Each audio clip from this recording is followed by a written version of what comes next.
I want to thank you guys so much for coming to listen to another episode of Nerds from the Hood, hosted by Carmz no sé qué. I want to let you guys know that this episode does sound a little choppy and the sounds vary. And part of it is because I was processing as it was happening. And so I had to cut out some things because you guys just couldn't understand what I was saying because I was a little emotional. And it sounded muzzled and all that, as you can imagine. I was processing live. And then the second part that you hear that I'm a little bit more, or I'm a little less emotional, but I'm a little more clear about what it is that I'm talking about, is because I had already processed through those feelings and those thoughts, and then I went back and recorded again. I was just trying to make sure that you guys got a feel for the actual moment, but also that you guys understood the message here. And I don't want to give it away because this is kind of part of my introduction, but also I wanted to make sure that all the elements were there. And this is a low budget production, so this is what I got money for. So unless you want to cash at me so I can get some equipment, you know what I'm saying? This is what we have. And so I really, really hope that you guys enjoy this latest episode of Nerds from the Hood. Brought to you by Carmz no sé qué. I'm extremely proud of my vulnerability in this episode. I'm super, super proud of my strength and just how resilient I really am in real time. Sometimes, I just don't process it till later on. But I do. I see what y'all see. I was able to see it too. Thank you very much, all of you. So, for those of you wondering if I'm going to church, what church I go to, I guess this has been the episode for you. I did start going to church for the wrong reasons. Not because I don't love God, and not because I don't want to be in the presence of God or congregate amongst people that believe the same things that I believe in terms of God, or are passionate about praising their God, right? However, it's been nice to congregate with people and to get out of my house and feel what I feel in other people. You know what I mean? And kind of where I'm a little torn, because I know that originally I started going to this place. Well, first of all, I chose, because I have to be very clear. I chose to bless this place with my presence because I promised God that at my next come up, that I would do that. I promised God I would do that. That I would bless an organization, and that I would congregate and socialize with like-minded individuals in hopes to grow and strengthen my faith and my knowledge on God. However, out of all of the places and spaces in Rochester, New York that I could have chosen, I chose this one specifically. Oh, Lord Jesus, take the wheel. If I'm going to be honest, I got to be 100% honest. It's just a little, you know what I'm saying? Revealing and maybe even a little bit embarrassing. Girl, you just got to say it. The truth is that I picked this organization because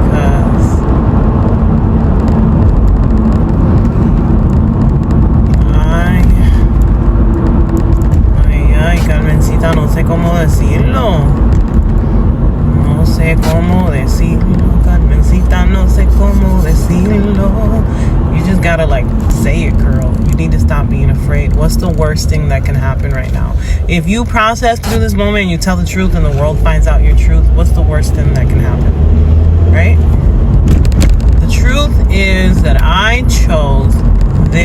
organization specifically because I had some type of tie to it, some type of interest in it.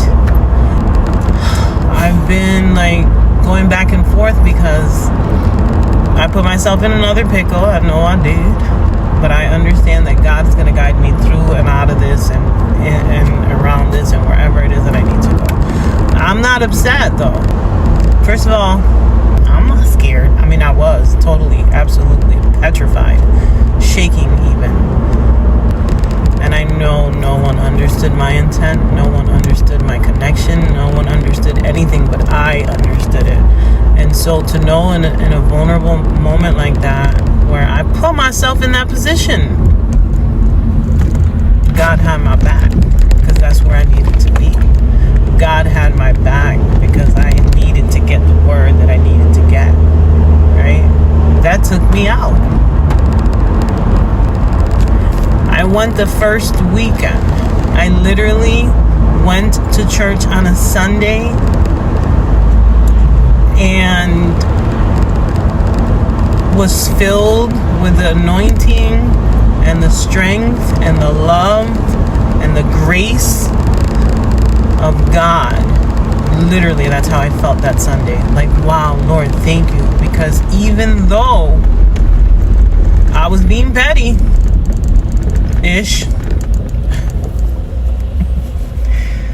you still gave me all the resources that I needed.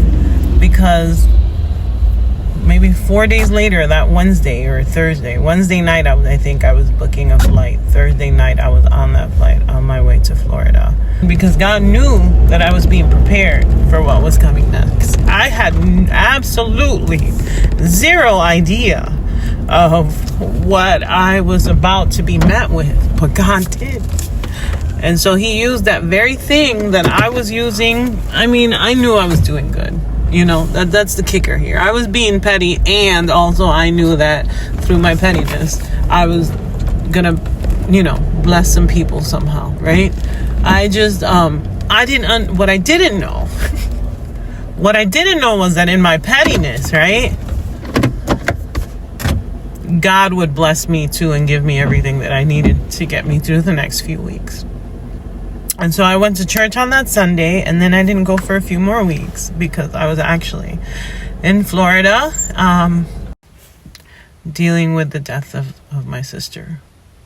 And it was tough. It was really hard. It was one of the hardest things that I had to do. And I will say this. I'll say this. When I walked into the gathering place at the cathedral, I was scared. I was shaking in my skin. I almost threw up. I knew that I didn't know why, but I knew that I had to face myself, and I had to go into this church, and I had to just sit in the moment and soak up whatever was going on, whatever God was doing. I didn't understand it. I just knew I was tired, and I was looking for something to give me the strength to keep going. And also, I was making a point to myself and to the world that I was not going to be bullied and shamed. And I knew that walking in there. I didn't know that God was going to meet me with his grace and his kindness and his love. And I needed all of that so that I can pass that all on to my babies who had just lost their mom. I can't even imagine. It was hard because initially I had to make the choice of whether or not I was going to go see my sister. And I wanted to see her. I wanted to be with her. I wanted to be with my nieces and nephews. I wanted to be there for my mom. But all of me and my body said, are you prepared for the impact that's going to have? Because you are sure to encounter your abuser. There's no going around. There's no tiptoeing. You have to face that person. Are you prepared for that? And I really had to ask myself, was I prepared for that? Really, that was actually me walking into the lion's den. And I thought me walking into the lion's den was walking into church because of all of the things that I went through with the church and all the implications. And then I realized at some point walking into the gathering place was just a very minuscule thing compared to what I was about to do walking in to Florida. And I know people don't want me to talk about this, and I know people get annoyed with me because I talk about this, and that's okay too. Just like everyone has a right to choose that, so do I, and I choose to talk.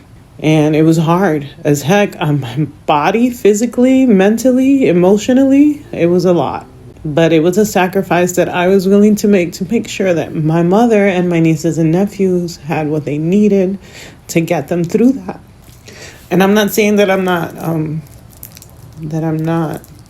mourning the loss of my sister. I'm just saying that if it was such a hit for me, I can't even imagine what it felt like for a mother or a daughter or a son to lose their parent, or a parent to lose their child. And so I had to put whatever burdens and anger and bitterness and resentment I had with an individual that hurt me really bad, and put it all aside to make sure I was there for the people that really mattered the most in my life. And I am very proud of myself for doing that. And I'm very thankful to God that when I walked into the gathering place and I was shaking and trembling in my armor, He kept reminding me to sit up straight.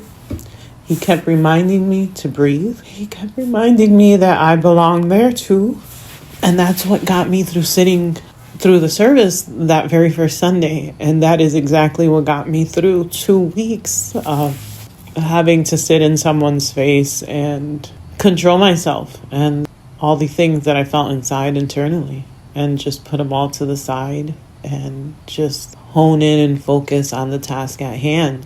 And if there were any moments, and when there were any moments, because there were, where I may have deviated a little bit, I had exactly what I needed. God put my mother there to remind me who I was, who I belonged to, and what we were doing. And that was amazing because she has the same beliefs I do when it comes to God. She knows He's up there.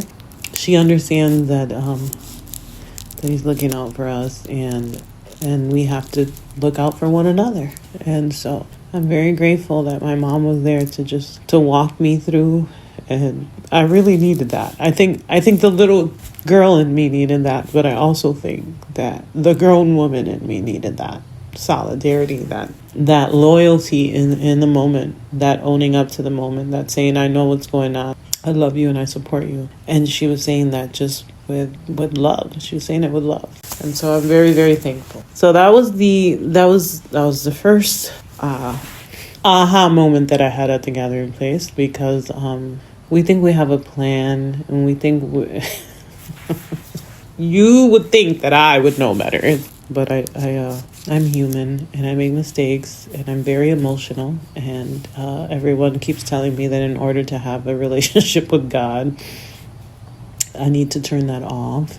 I don't know that I totally agree with that, but I understand what they're saying. I understand that, you have to be able to think sometimes rationally without letting your emotions dictate, what's happening or what's going to happen or whatever, so that you can rationally pay attention to what's going on. I get it. I'm not a dumb person, but I'm also an emotional person, and it's who I am. It's what I carry in my blood, in my veins. It's what runs through me, and I can't stop being myself. So I'm sitting here wondering what I'm supposed to be doing, asking God what I'm supposed to be doing. And I know that by the time that this episode airs, I hope to have already had my answer. I think what I'm saying is that I've been asking God to clarify a few things for me. And one of those things is whether or not I belong in this church. I kind of feel like I chose it for all the wrong reasons, but I also feel like that's where I needed to be at the moment. And God gave me all the things that I needed to get me through certain situations and circumstances in my life. And so right now I'm debating whether or not I should go visit other churches. And a lot of people are telling me maybe you should. But I have to grow I have to grow the guts, because if I'm being honest, the reason that I grew the guts to go to this one church is because I had a connection or two there, and so it made it easier for me to be bold, to be myself. But I got to do it again. Because, here's the thing. I love that everybody be inviting me to their churches, but every church ain't for everybody. And I think everybody needs something different in terms of spiritual guidance and knowledge and all that. And it doesn't mean that I am judging. It just means that we'll see. We'll see where God places me. I will keep praying and asking for guidance. But until then, I landed exactly where I needed to be. And God was, I think, taking the opportunity to prepare me in that for what was coming next. I was being Carmz, and God was being God. If I really want to become part of a church community, I'm not everyone's cup of tea, and everyone's not my cup of tea. Oh man, thank you guys so very much for listening. I'm Carmencita No Sé Qué, and this has been another Nerds from the Hood production. I am so grateful and thankful for all of you. Have an amazing day.